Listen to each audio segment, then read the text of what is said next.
রূপা দাঁড়িয়ে আছে আয়নার সামনে, হাতে দামি ফাইল, চোখে আত্মবিশ্বাস। আজ তার জীবনের সবচেয়ে বড় দিন।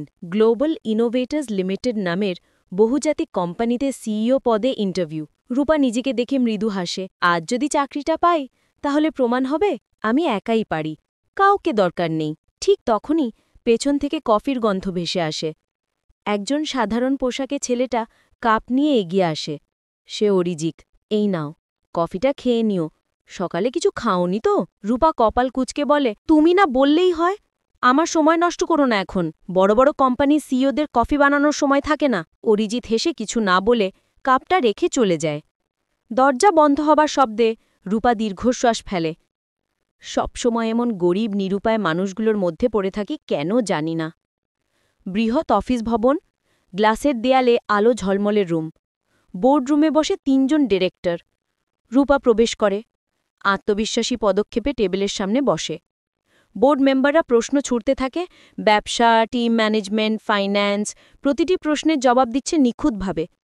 শেষে চেয়ারম্যান, সাদা চুল, গম্ভীর মুখ বলে, মিস রূপা, আপনি জানেন এই পদের জন্য অনেকেই আবেদন করেছে, তবে আপনি কেন মনে করেন আপনি যোগ্য? রূপা একটু গলা উঁচু করে বলে, কারণ আমি নিজে নিজে স্বপ্ন গড়েছি, কারো সহায়তায় নয়। আমি বিশ্বাস করি গরিবদের করুণা নিয়ে কেউ বড় হয় না। চেয়ারম্যান চোখ নামিয়ে শান্ত গলায় বলে, ভালো বললেন। তার চোখে এক অদ্ভুত হাসি। অরিজিৎ টেবিল সাজিয়ে রেখেছে, সাদামাটা ভাত, ডাল, ভাজা। সে হাসি মুখে বলে, তোমার ইন্টারভিউ কেমন গেল? রূপা ব্যাগ ছুঁড়ে বলে, তুমি বুঝবে না এসব। তোমার জীবনে তো এই ডাল ভাতই যথেষ্ট। অরিজিৎ মৃদুস্বরে, তবুও জানতে ইচ্ছে করছে, তুমি খুশি তো? রূপার আলে বলে, তুমি যদি এতই চিন্তা করতে তাহলে অন্তত কিছু করতে পারতে জীবনে। আমি আজ এমন মানুষের মাঝে আছি যারা কোটি টাকার প্রজেক্ট চালায়, আর তুমি ৫,০০০ টাকার বেতন। তুমি আমার স্বপ্নের যোগ্য নও অরিজিৎ। অরিজিৎ চুপ করে দাঁড়িয়ে থাকে, তার চোখে কষ্ট, কিন্তু মুখে নীরবতা। সে বলে, তুমি যদি সত্যি ভাবো আমি তোমার পথে বাধা, তাহলে আমি দূরে চলে যাব। রূপা ঠান্ডা গলায় বলে, হয়তো সেটাই ভালো হবে। কয়েক সপ্তাহ পর রূপা খবর পায় সে সিইও পদে নির্বাচিত হয়েছে। পুরো বিল্ডিং জুড়ে করতালি। সে মঞ্চে দাঁড়িয়ে বক্তৃতা দেয়, আমি আজ এখানে দাঁড়িয়েছি আমার পরিশ্রমের কারণে, কারো দয়া বা সহযোগিতা ছাড়া। সবাই হাততালি দেয়। তবে বোর্ডের এক সদস্য পেছনে দাঁড়িয়ে ফোনে বলে, স্যার, আপনার সিদ্ধান্ত ঠিক ছিল, ও জানেই না আপনি কে। রাত ১১টা। রূপা একা বসে অফিসে, ফোন বেজে ওঠে। অপর প্রান্তে কণ্ঠ, ম্যাডাম, আগামীকাল সকালে আপনাকে ফাউন্ডার মিটিংয়ে হাজির থাকতে বলা হয়েছে। রূপা অবাক, ফাউন্ডার? আমি তো এখন সিইও। ফাউন্ডার কে? কণ্ঠ উত্তর দেয়, আপনি তাকে চেনেন না ম্যাডাম, কিন্তু তিনি আপনাকে চেনেন। কোম্পানিটা তারই কনসেপ্ট ছিল। রূপা ভুরু কুঁচকে ভাবে, এমন কেউ? পরদিন সকাল রূপা প্রবেশ করে কনফারেন্স রুমে। বড় টেবিলের মাথায় বসে আছেন সাদা শার্টে ব্ল্যাক কোটে এক ভদ্রলোক। মুখ নিচু করে ল্যাপটপে কিছু দেখছেন। রূপা ভদ্রভাবে বলে, গুড মর্নিং স্যার, আমি রূপা, নতুন সিইও। ভদ্রলোক মুখ তুলে তাকায়। রূপার চোখ থেমে যায়।